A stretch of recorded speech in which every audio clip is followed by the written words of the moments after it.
Hello everyone, how are you?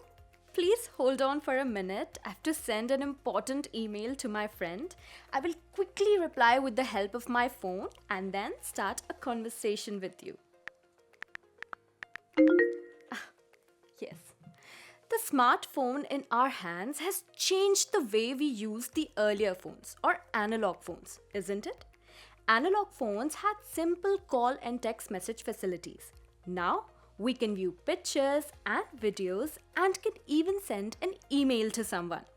Even more than that, we can use navigation to find a way to our favorite restaurant and also play games in leisure times.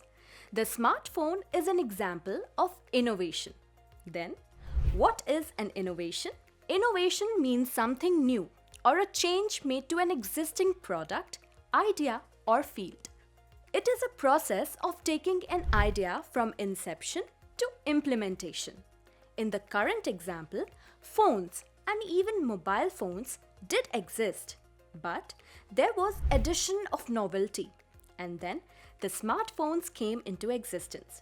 In other words, there was value addition to the existing one. Innovation, therefore, involves the transformation of existing ideas into value-added solutions. There is also the introduction of new approaches to the challenges the world was facing. When observed carefully, innovation is found to have three characteristics. These are: it is novel and there is newness, it is designed to solve a problem, and it creates value. If any idea or thing has these three characteristics, then it can be called as an innovation. Can you think of any example of an innovation other than a smartphone? Yes, printing press. In the year 1440, Johannes Gutenberg of Germany invented a machine that led to the printing revolution. At that time, it changed the way written text and images were transferred. It was far more an improvement from the movable type that was in use in China. The mechanized printing press by Gutenberg started with the printing of Bible. The new printing machine had wooden press and could print almost 250 sheets in an hour. This increased the speed of transferring the text and images manifold. What could be another example of an innovation?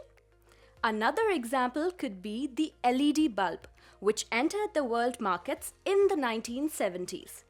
With spotlights to decorative lights, strip lights to string lights, all have become so popular these days that we are unable to even think of many of the street and home decorations without them. Like innovation, you must have heard a similar sounding word: invention. What do you think? Are these two words the same, or do they have different meanings? Can you differentiate it with innovation? We have already discussed what innovation means. Now let us compare it with invention for a better understanding. Invention involves creating something entirely new. For example, the first light bulbs or the telephone. Innovation, on the other hand, is the process of improving the existing creations or finding new applications for them.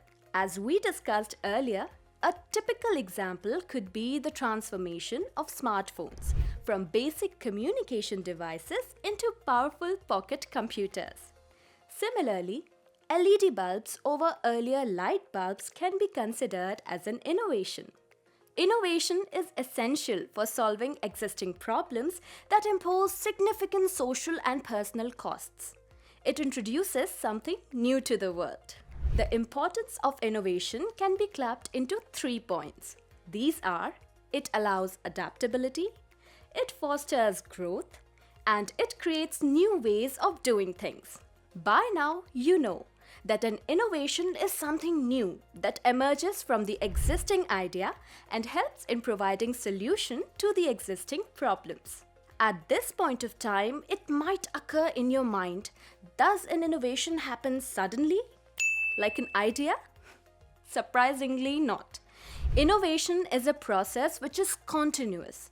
It goes through several stages. The first stage is identification of the gap or the opportunity.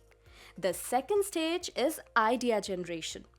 The third stage is evaluation of this idea, which is in terms of feasibility, visibility, and desirability. Once the idea is selected, the fourth stage is the development of a prototype of the idea.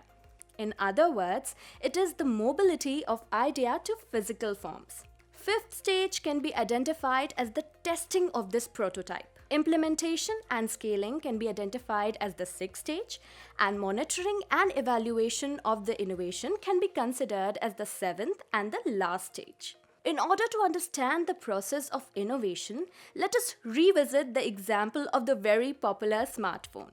For this, we will have to go down back the memory lane. It was almost 40 years ago, in 1983, that the first mobile phone was invented. The phone costed around 3.5 lakhs and weighed almost half a kilogram. With innovation, the first smartphone came in 1992. Later, in the year 1994, the Simon Personal Communicator (SPC) was made available for the public to purchase it. It was the first touchscreen smartphone which had additional ability to send and receive emails and faxes. It also had a calendar, an address book, an appointment scheduler, along with a keyboard. The year 1997 saw more improvement in the smartphone with the coming up of gaming in it. However, the first phone with internet came into existence in the year 2001. In India, mobile phones became symbols of connectivity and aspiration, reaching even rural households. By the 2010s, with affordable smartphones and cheap data plans, India witnessed a digital transformation that shaped communication, commerce, and education across the nation. To summarize the innovations related to smartphones, you can look at the table on your screen. This was the story of innovation. How it takes place, how it is different from invention, and what is the process of innovation. I hope now you have got an idea of innovation. Try tracing the history of any other innovation other than that of the smartphone. We will come up with another topic in the next session.